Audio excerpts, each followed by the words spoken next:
Hashimoto's and hypothyroidism can affect brain health in various types of ways. One of the most severe consequences of Hashimoto's on the brain is known as Hashimoto's encephalopathy. Autoimmune conditions occur when the immune system starts recognizing a part of the body as a foreign invader, much as it would a virus or some sort of a bacteria, and then an immune system attack is geared toward that part of our body. There are various types of autoimmune conditions out there. The one I specialize in is known as Hashimoto's thyroiditis. It's the most common autoimmune condition worldwide, and it results in an underactive thyroid or hypothyroidism because the immune system launches an attack against the thyroid gland.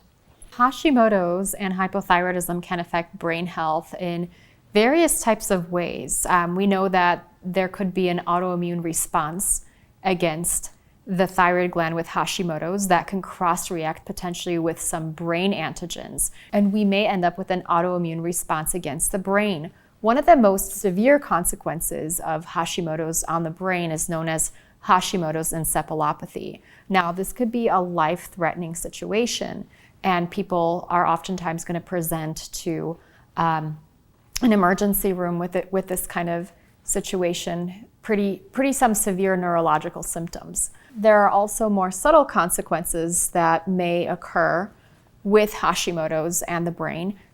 What we commonly see in most people with Hashimoto's is that they'll have brain fog, where their brain activity is just not as quick as it once was. So they'll have a slowing down of their thought process. They'll have trouble finding words. They'll walk into rooms and forget why they got there. We also might see other types of effects where a person might be depressed. They might become more sluggish in the way that they act and the way that they move. We also might see people having symptoms of anxiety, panic attacks.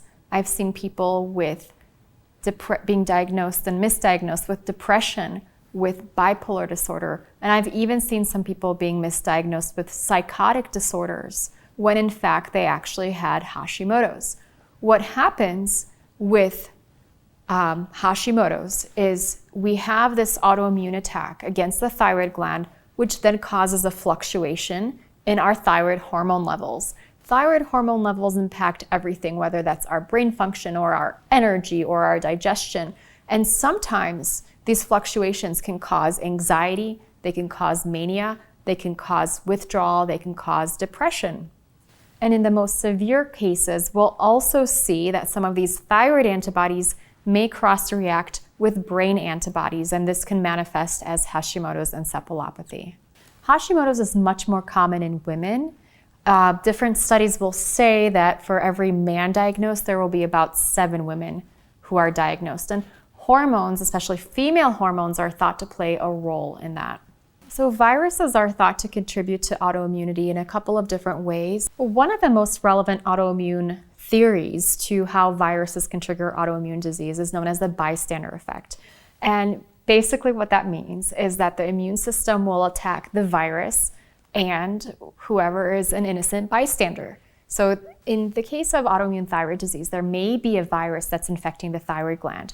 The immune system will go after the virus, but it'll also go after the home of the virus. And that happens to be the thyroid gland, which in this situation is this innocent bystander that gets attacked because of the virus that's in there.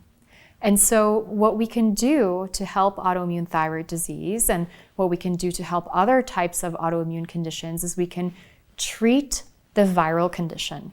With conventional medicine, there are not a lot of options for many of the different viruses out there. There are some antiviral drugs that can be helpful for specific viruses, and they can suppress the viral replication.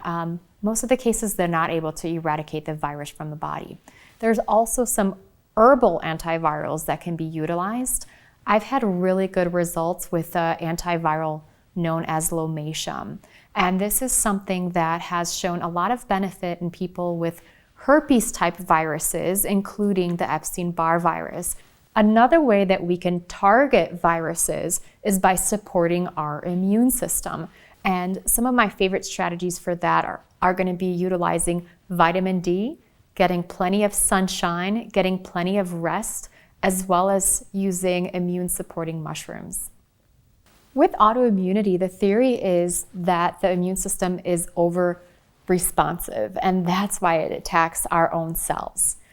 In reality, my theory is that it's doing its job, it's doing what it's supposed to be doing, and that it may have some messages, whether that message is coming from an infection like a virus through the bystander effect or some other mechanism where the immune system, for whatever reason, is meaning to attack something that's foreign to us, but instead ends up attacking a part of our own body.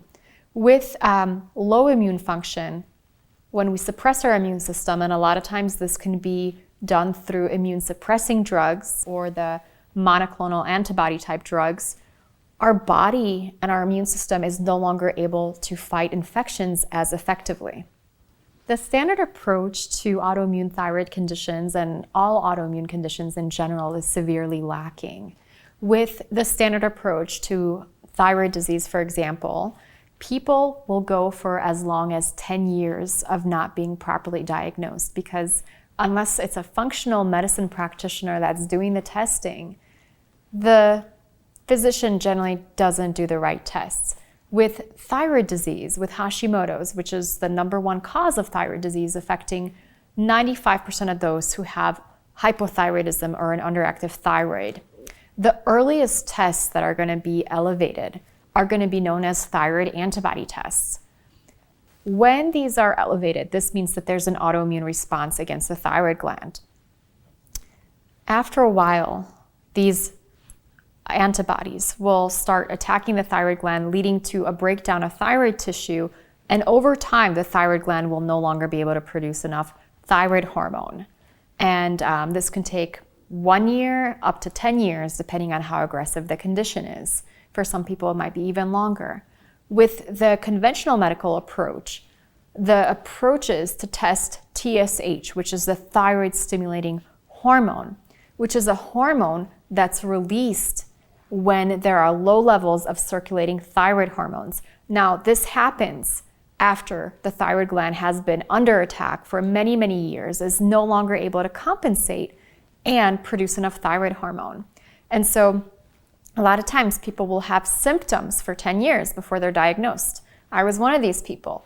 And they'll go to their doctor and they'll say, hey, I think there's something going on with my thyroid, or I think there's something going on with me. Can we do some testing? The doctor will run the TSH test, thyroid stimulating hormone, and this result will be normal. This will come out normal because the thyroid gland is still compensating, yet the person will have many symptoms. And had the doctor just ran the thyroid antibody profile, they would have been able to find that the person's thyroid gland was under attack.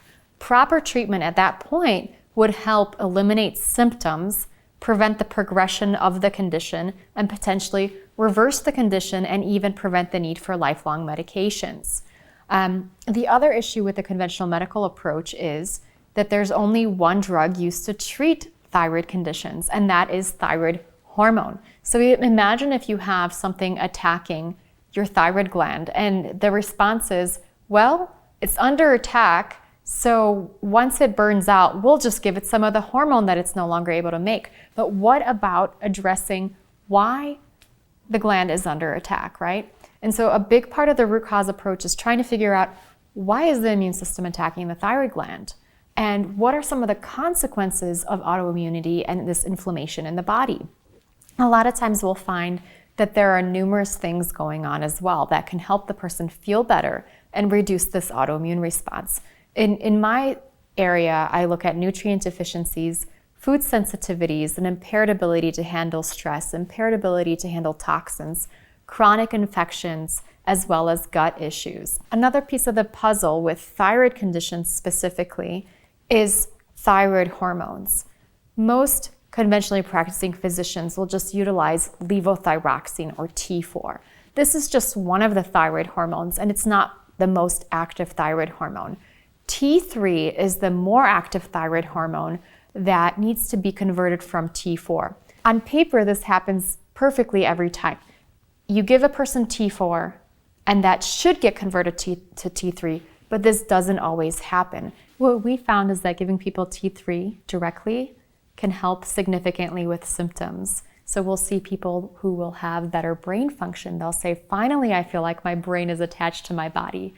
They will finally be able to lose the weight that they were carrying that was extra. And a lot of times they'll be able to grow their hair back when T4 medications alone couldn't do that. Some of the medications that can be helpful include T3 only medications that could be added to a T4 medication like levothyroxine or Synthroid, as well as natural desiccated thyroid medications or compounded T4, T3 compounds. In full disclosure, I was never interested in thyroid health during pharmacy school. In fact, I thought thyroid conditions were very boring because if you had an overactive thyroid, you just took a medication to suppress that. And if you had an underactive thyroid, you could take a medication that would provide you with the thyroid hormone you were missing. And I really thought that was all there was to it.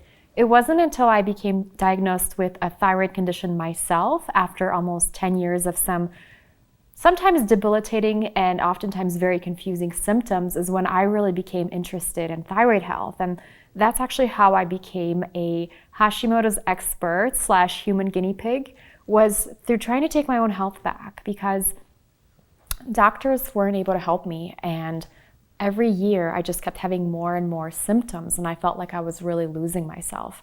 It started during my first year in undergrad when all of a sudden, I found myself struggling with debilitating fatigue.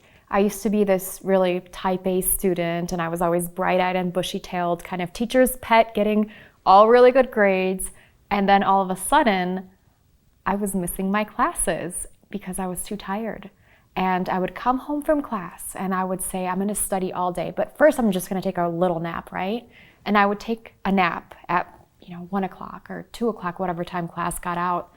And then I'd wake up the following morning, and one of these times, my exam had already started, and I was late to my exam, and I hadn't even studied for it. And this was just not me.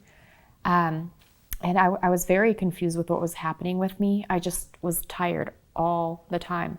I required like 12 to 14 hours to really feel like myself. I wasn't really the person that I used to be. I used to be really bright-eyed and bushy-tailed and energetic, and all of a sudden, I had a hard time getting out of bed.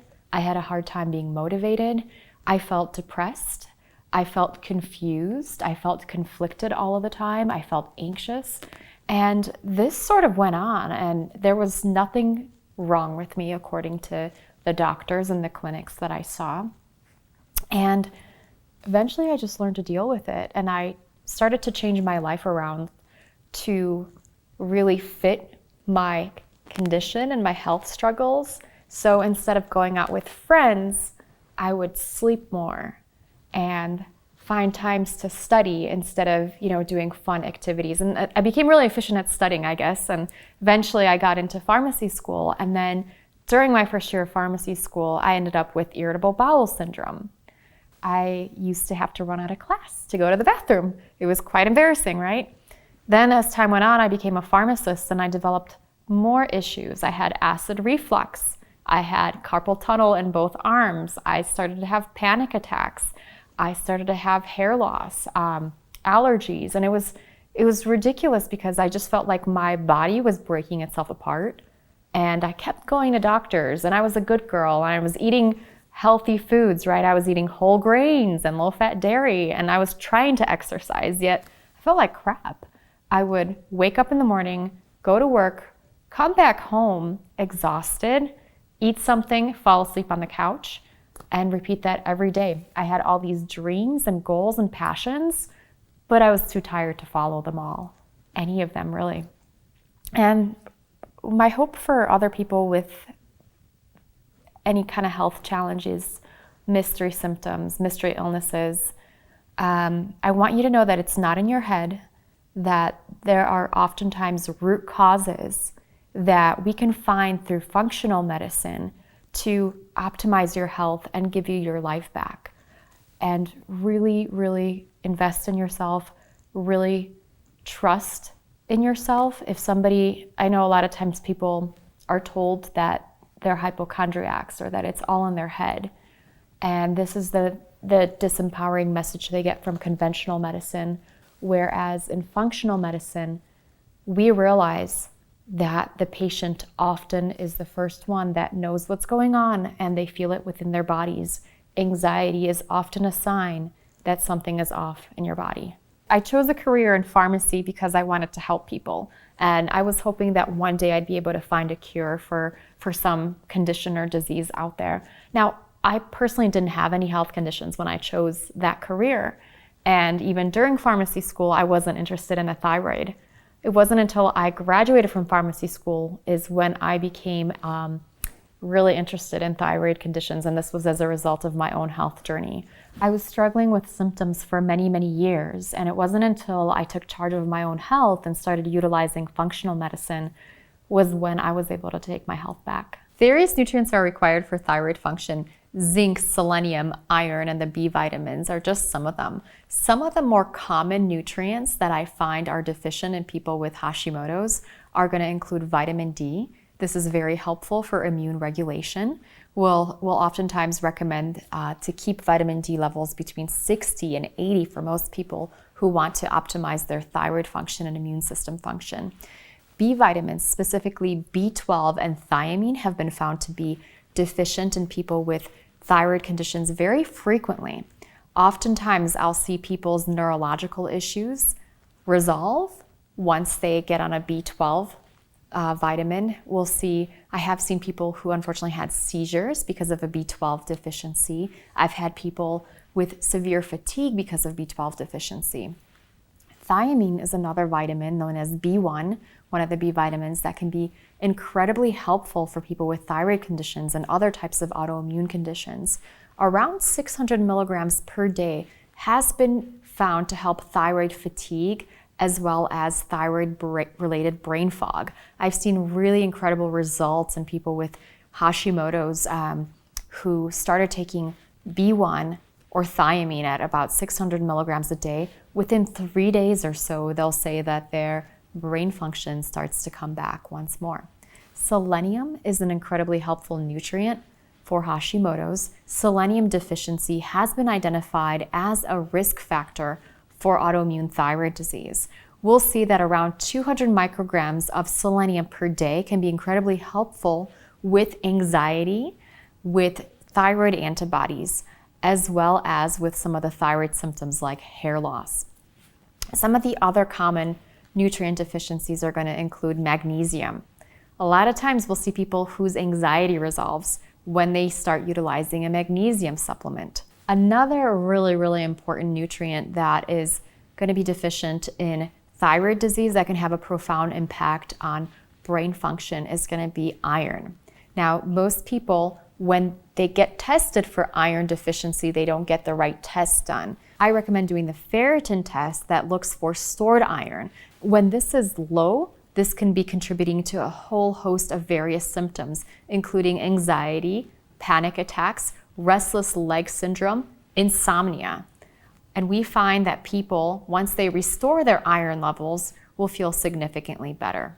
When we talk about some of the foods that are going to be beneficial to people with Hashimoto's and people with thyroid conditions, I often think about what people are deficient in. Carnitine is an amino acid derivative that it has been found to be deficient in people with autoimmune thyroid conditions. And this is something that we get from red meat. In my experience with people with thyroid disease, many of them actually go into remission when they switch from a vegan or vegetarian-like diet into a diet that contains some sources of red meat. I think part of that could be because of carnitine deficiency. Now, this is something that clinically has been found to be helpful for thyroid fatigue when taken as a supplement. Some of the other types of foods that are going to be incredibly helpful for thyroid conditions are going to be bone broth and green smoothies. I really love bone broth because it's a rich source of glutamine, which is something that's helpful for restoring the gut lining. And we know that every autoimmune condition has a gut component, and whatever we can do to help seal that gut, we're going to see improvements in the autoimmune condition. Another really incredible power food that I love to utilize for people with thyroid conditions is going to be a green smoothie. So green smoothies are going to be providing us with our nutrients that are pre-digested because we're going to blend them up really nicely. This does two things. One, it frees up our energy and our resources and our enzymes to work on the body rather than working on our food. What we have with autoimmune conditions is we have a buildup of something known as circulating immune complexes. And these complexes are going to be contributing to some of the inflammation within our body. Whenever we are eating, our body sends its enzymes to the foods that we're eating. People with autoimmune conditions, one, are oftentimes going to be deficient in enzymes. Whenever we're eating a green smoothie, that can help free up some of that energy for other types of processes, such as breaking down these immune complexes. The other wonderful thing about green smoothies is that the nutrients are going to be really easy to absorb. And so we're going to be addressing some of these nutritional deficiencies that are going to be present in autoimmune disease. Gluten, dairy, and soy are three of the most commonly reactive foods in autoimmune conditions. We oftentimes will see that people feel significantly better off of these foods.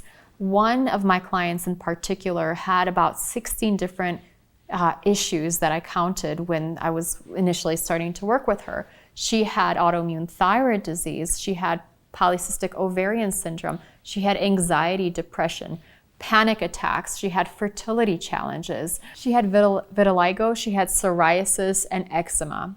And one of her biggest triggers was gluten. When she got off of gluten, all of these things began to resolve. So her skin conditions started to clear up. She started to have more energy and her mood improved. And sure enough, her thyroid antibodies improved as well. And one of the theories is that gluten molecules cross-react with parts of our own anatomy. And so the body may recognize gluten as a foreign molecule and may attack the gluten as well as the part of the body. Or another theory is that the gluten can cause this intestinal permeability that predisposes us to autoimmune disease. With autoimmune thyroid disease, I found that about 88% of people feel better off of gluten, about 80% of people feel better off of dairy, and another 60 or so percent feel better off of soy. And they'll say that they have more energy, that they no longer have stomach aches, that they no longer feel anxious. And specifically with removal of dairy, they'll see a lot of their skin issues clear up too. Food sensitivities can be contributing to the overall inflammatory load in our bodies. And what I've seen specifically is that people will oftentimes have an increase in thyroid antibodies with specific foods, and they'll also have an increase in quote unquote thyroid symptoms. So they'll find that one food will make them anxious, another food will give them a stomach ache, another food will cause a skin breakout. Other foods will be contributing to a whole host of these like mystery symptoms, like they'll have migraines that can be triggered by specific foods. What I really love to do is help people figure out which foods work for them in their own bodies and which foods don't work for them. One of the best ways to do this, and this is actually the gold standard, is through an elimination diet. So you get off of the most common reactive foods for 3 weeks and see what happens. You keep a journal, you see, does anything go away? Are there symptoms that I have that seem to be better? In my case, I got off of gluten and dairy, and within 3 days, the acid reflux that I had for almost 3 years disappeared. I was on numerous medications for this, and it still wasn't better. And all of a sudden, I got off of dairy, got off of gluten, and the acid reflux was gone, never to come back again. So you eliminate these foods for 3 weeks and see what happens. And then you start reintroducing them. One food every 4 days or so is going to be incredibly helpful for you to figure out and dial in which specific food is causing the reaction. I recommend doing a food introduction journal where you introduce one food every 4 days and then you write down what happens within those 4 days. What's interesting is that food sensitivities, as opposed to food allergies, which are immediate and life-threatening, food sensitivities tend to be more subtle and they can take some time to develop. So you might see symptoms within minutes, but sometimes it takes a few days to have symptoms. For example, you might have your migraine triggering food on Monday, but the migraine might not come until Wednesday. So that's why it's really important to spend 4 days tracking your symptoms before you add in another food. The foods that I generally will recommend eliminating are going to be gluten, dairy, soy, grains, such as corn being a very significant trigger, nightshade foods, these are going to include tomatoes and peppers, and potatoes, don't forget about potatoes, the white kind, and then nuts and seeds.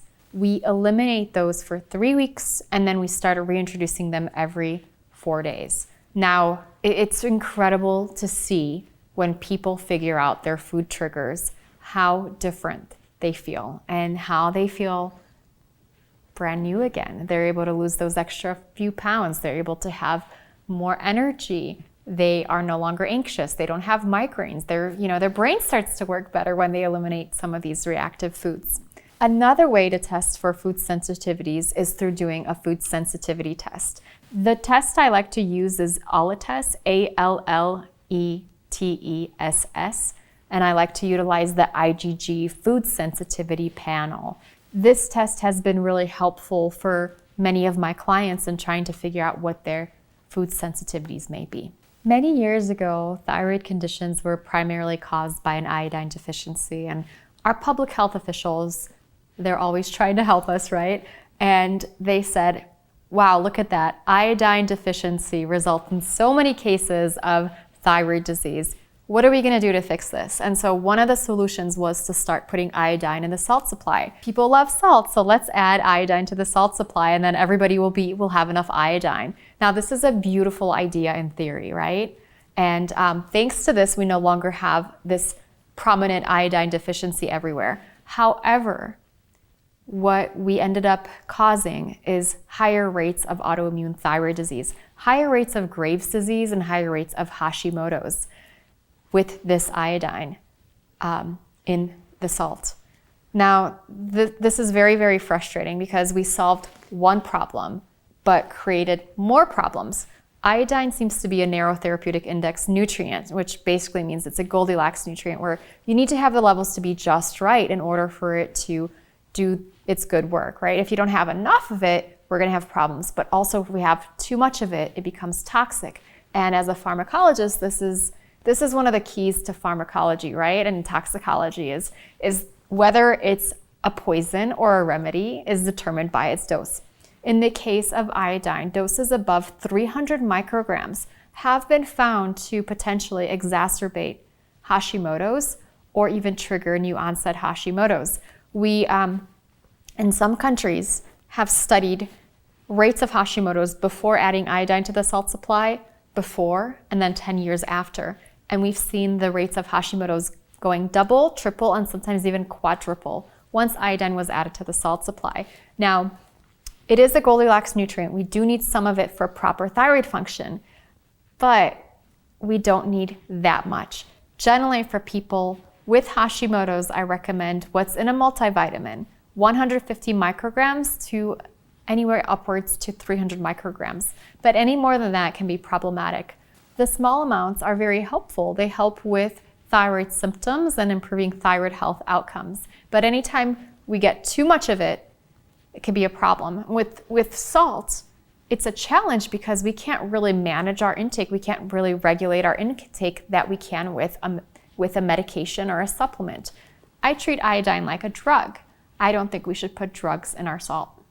Another public health initiative that didn't quite turn out as well as we hoped it would was adding fluoride to our water supply. Now, public health officials realized that people were having this higher level of cavities, and they found that fluoride could suppress cavities. Now, what's interesting is that the reason for the cavities is often due to having excess sugar. My cousin, who's now a dentist in Poland, when she was a dental student a few years back, she asked me, she said, Izabella, is it true that in the United States, they add fluoride to the water supply rather than just telling people to eat less sugar to prevent cavities? And I was like, yeah, fortunately that's true. So we know that sugar in excess, and this includes grains and a lot of these starches, can cause cavities. And fluoride seems to suppress that. That doesn't necessarily mean that we should take fluoride. A better approach would be to manage the amount of sugar that we eat and take care of our teeth. We know that the rates of tooth decay have gone down. since fluoride was introduced to the water supply in the United States. However, countries that do not add fluoride to the water supply still have these improvements in dental health. And we believe that it's because of improved dental treatments and better brushing of the teeth, right? And better access to dentists and cleaning teeth isn't necessarily due to fluoride in the water supply. What's very unfortunate is fluoride can suppress thyroid function and can potentially cause, trigger, or exacerbate thyroid disease. So in communities that have higher levels of fluoride in the water supply, they've seen higher levels of thyroid disease. Communities with lower levels of fluoride or no fluoride in the water supply have seen lower levels of thyroid disease. One of the ways that I help people change their habits is by making it easy on themselves. And so one of the things you do is you figure out 10 recipes that are going to be to your liking that remove some of these reactive foods. And you just learn these 10 simple recipes. I have a cookbook coming out called Food Pharmacology. It's a cookbook and nutrition guide that will teach you how to be your own nutrition guru so that you can cook really delicious, easy, tasty, healing recipes for yourself. And really just getting prepared. So understanding which specific foods may be reactive for you is one of the right key steps. The other thing is knowing which foods may have secret added ingredients in them that could be reactive. So a lot of the processed foods, for example, may contain dairy, gluten, or soy, but they might have some different names that are hidden. Really, once you start doing it, you do it for 10, 20, 30 days, you'll realize how amazing you feel. Just give it a chance. You can always go back to the way that you were eating before. This will become a habit. This will be second nature to you. The hardest thing is just getting started. Some of the best ways for caring for our immune system are really being kind to yourself. A lot of self-care. So sunshine, making sure you're getting outside and doing things that you enjoy. This is going to help you feel better on a whole body level. Whenever we do things that stress us out, our immune system shuts down. So we want to incorporate some de-stressing activities such as yoga, meditation, sewing, whatever floats your boat, right? And I also recommend getting plenty of sleep whenever possible, getting as much rest as you can. That's when our body really regenerates. Giving yourself the foods that really nourish you and avoiding the foods that cause you harm. Supplements, I love utilizing supplements to support your body, utilizing appropriate supplements for you. This might be vitamin D for a lot of people, or immune boosting mushrooms can be incredibly helpful. And I really think that knowing your value, knowing your worth, and being kind to yourself is the root cause of having great health. In an autoimmune condition, the body starts to fight itself off, right? So it looks at the thyroid gland and says, okay, I'm going to fight you off. I'm going to attack you. And when it attacks the thyroid gland doesn't work as well. Yeah. And so then you get in many cases, you get a low thyroid. So what causes the autoimmune disease is the big question. We always ask in functional medicine. Well, that's it. Why? Right. And everybody's different, right? For one person, it may be gluten. We know gluten is associated with a lot of Hashimoto's thyroiditis. Yeah. Not all, but right. some. Right? My experience, like you look at thyroid antibodies and you compare it with the gluten antibodies in that patient, and it's about my thing is about 30% of the time it could be related to gluten. What do you think?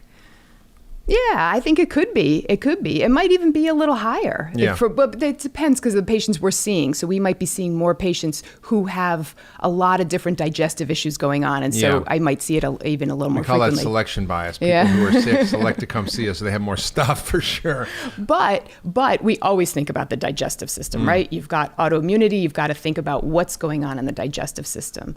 But then you think about, could there be an overgrowth of bacteria? Certain bacteria in either the digestive system or other parts of the body have been shown to trigger autoimmunity in some people. Yeah. We know that. We're going to talk about that on another podcast. So stay tuned. We're going to talk about the gut and leaky gut. Okay, we'll do that.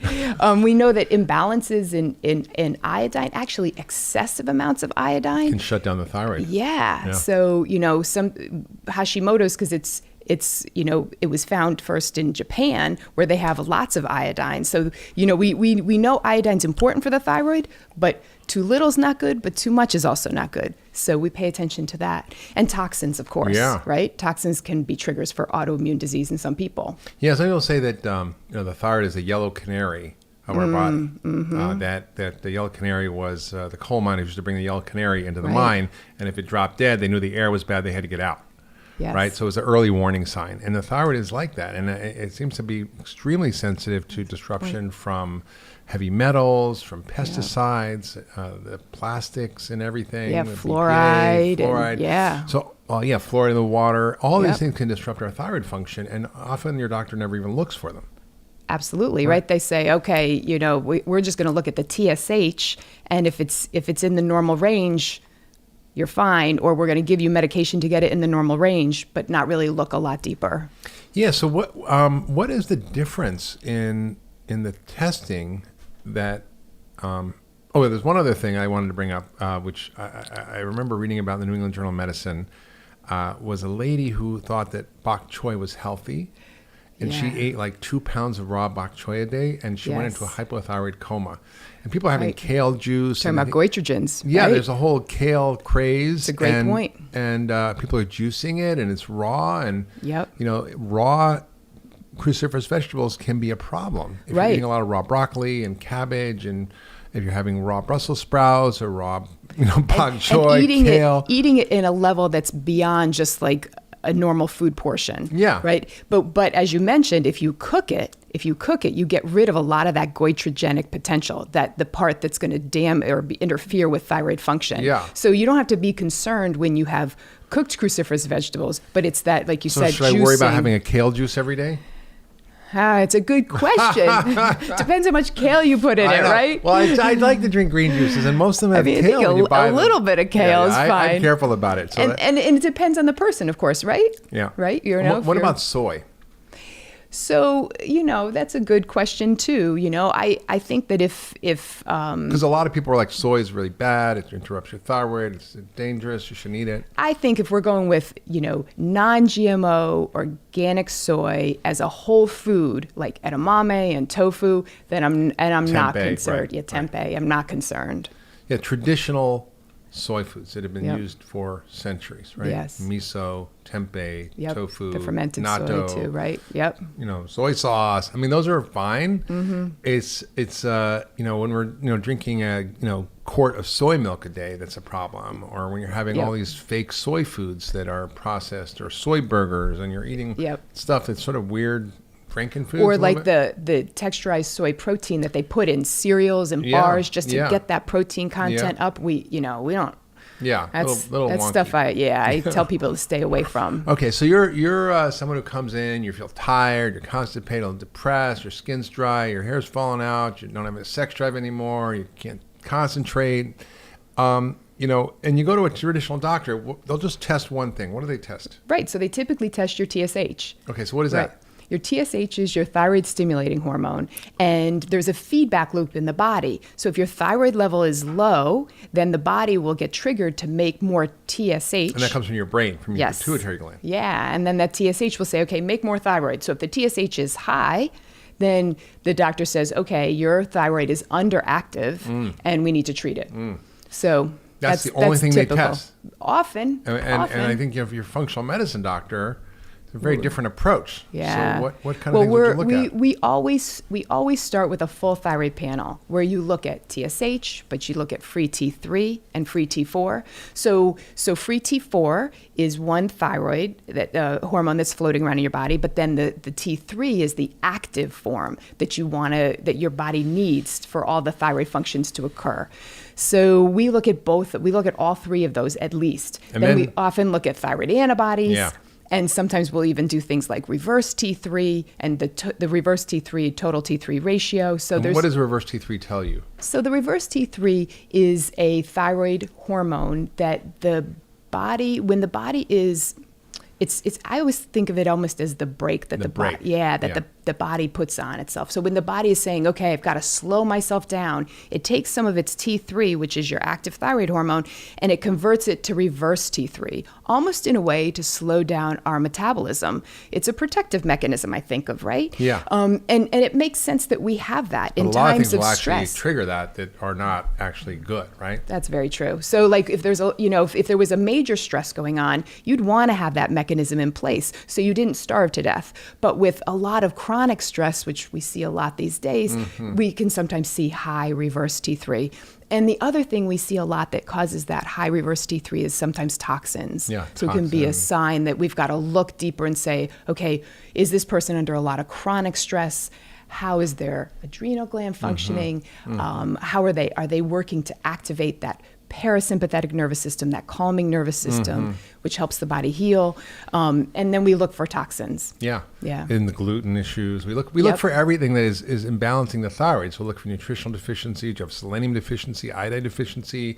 Are you low in zinc? Do you have low omega-3 fats? Do you have Yep. yeast in your gut? Do you have heavy metals? Do you have pesticide exposure, toxin exposures? Yep. So we take a very detailed history that your traditional doctor would not do Right. to really look at the broad spectrum of what's causing it. Because we can just treat the symptoms of the thyroid, but maybe we may not need to do that. And I've seen many patients where you fix these other things and their thyroid gets better. Absolutely. And it's so powerful when you see that. It's like, oh, I don't need to do thyroid. I can actually fix the upstream cause. Yeah. And It's I pretty think impressive when it that is. happens. And the last thing you were talking about was antibodies. So tell us about what antibodies are and why we should look at them and why the traditional doctors don't look at them. I'm not sure why they don't look at them enough, but the antibodies are giving us a signal that the body is attacking its own thyroid, and it's a sign that there's autoimmune disease going on in the body, and we've got to figure out that question. Why is that? Why is that going on? Yeah. And so I had a woman who came in to see me, and she was 40, and she had been struggling with all those symptoms we talked about with low thyroid. She was cold all the time. Her hands were cold. She was gaining weight. She was tired. She was constipated. She was losing hair. Her eyebrows were thinning. Sound familiar, anybody? I know, right? So I'm like, okay, but then her primary doctor did her TSH, and it was normal.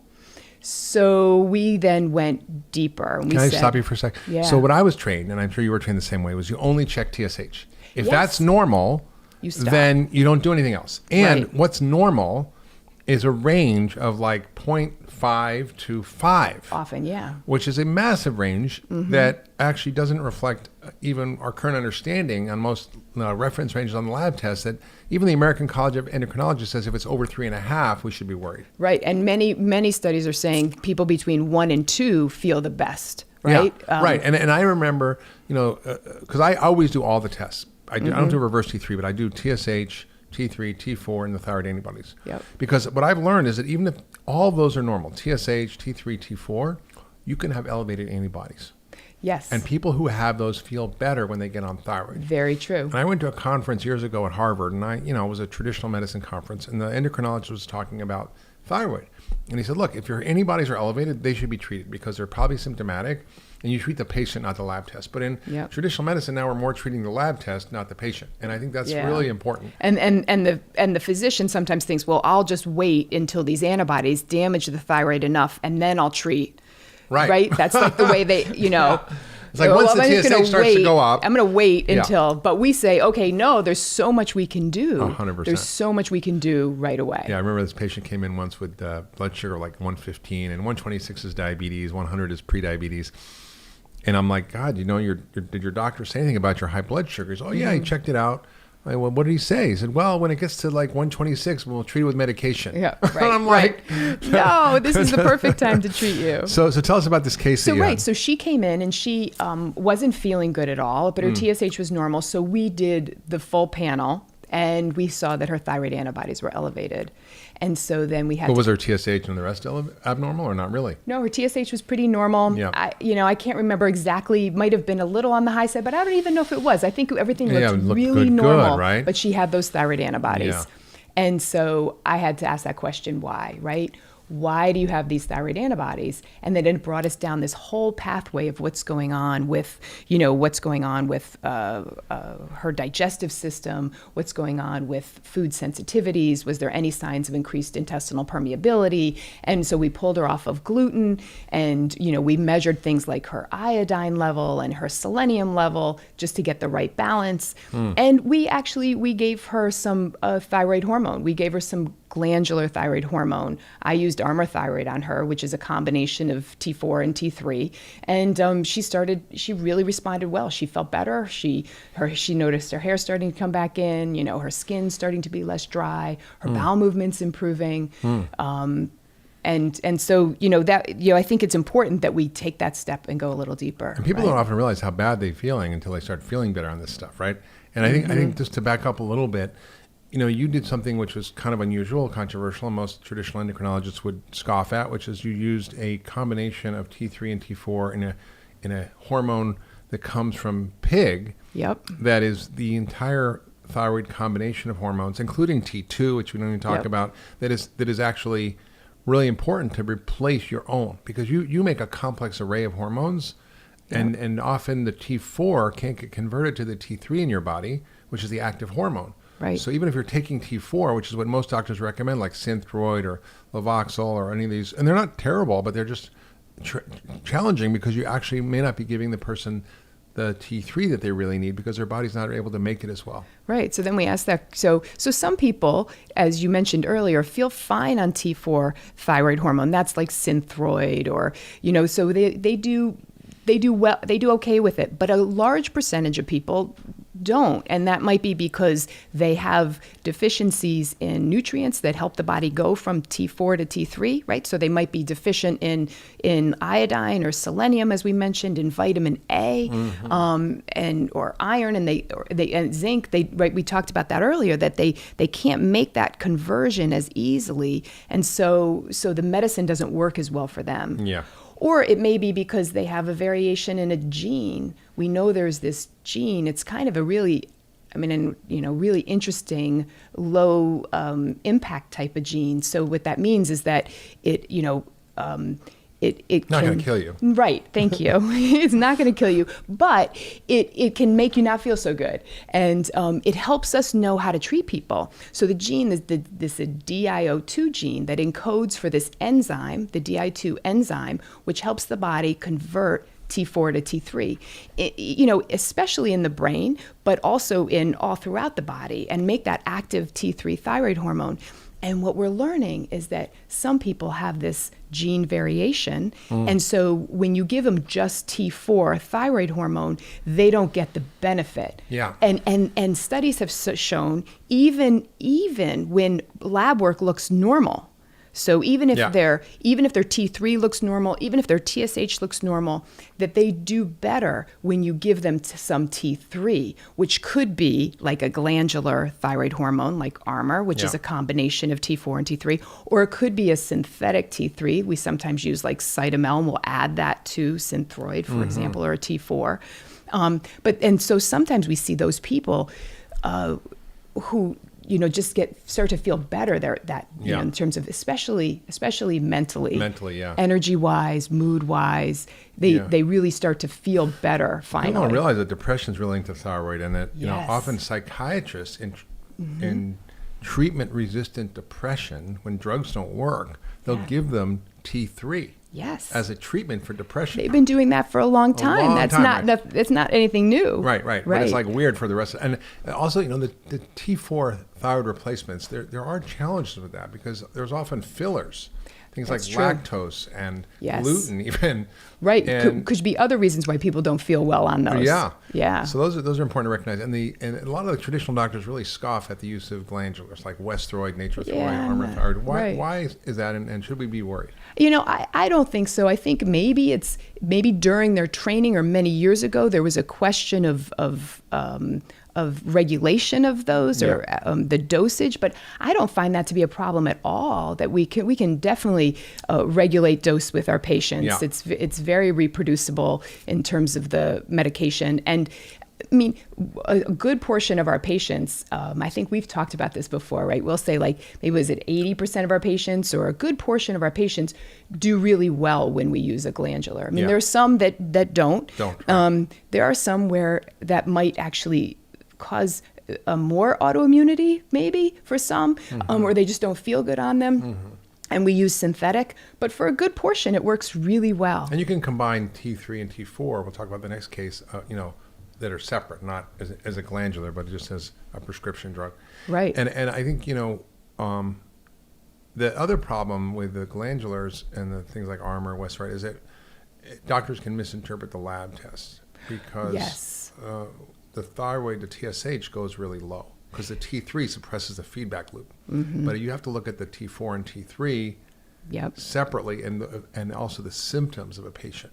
Absolutely. So tell us about that. Well, sometimes like when you give T3, right, then you might see a low T4 on, and like you said, TSH, but definitely a low T4 on the lab test because you're giving some of your thyroid in T3, and with the feedback loop, it causes that your body doesn't make as much T4.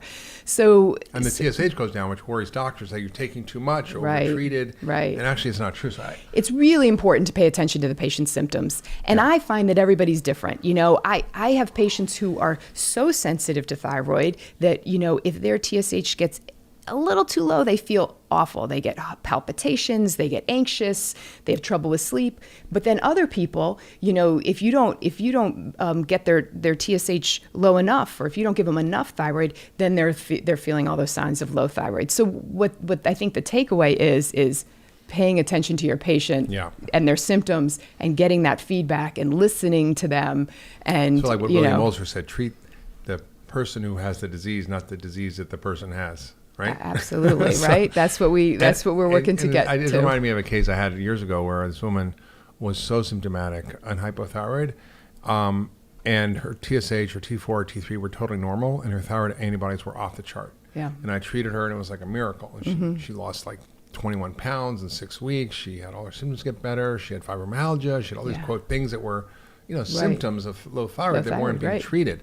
So it's really powerful. So tell us about the second case of your patient who'd actually been on thyroid for 15 years and really struggled. Right. So she was a 35-year-old woman who came to see us, who had been hypothyroid for since her late teens, 20s. And she had been on thyroid medication. She had been on Synthroid. And antidepressants. Well, they wanted her to be on antidepressants. So she was on the thyroid medication for, a long time, but always sort of dealt with this low-level depression. Not a major depressive episode, but enough where sometimes she would stay in bed all day. She would sleep too many hours. She would sleep 14 hours sometimes. She just had loss of interest in things. And so when she went to her primary doctor about that, they were saying, okay, maybe we should try an antidepressant, right? Maybe this is interfering so much with your life at this point, now that you're 35, that we should try an antidepressant. And she came to see me because she wanted to look at it a different way. And so we did a bunch of different tests, and we included in that is we did that DIO2 gene test. And what was interesting is her thyroid levels, looked fine, right? Her TSH, her T4, T3, it looked fine, but she did have a homozygous variation in that DIO2 gene.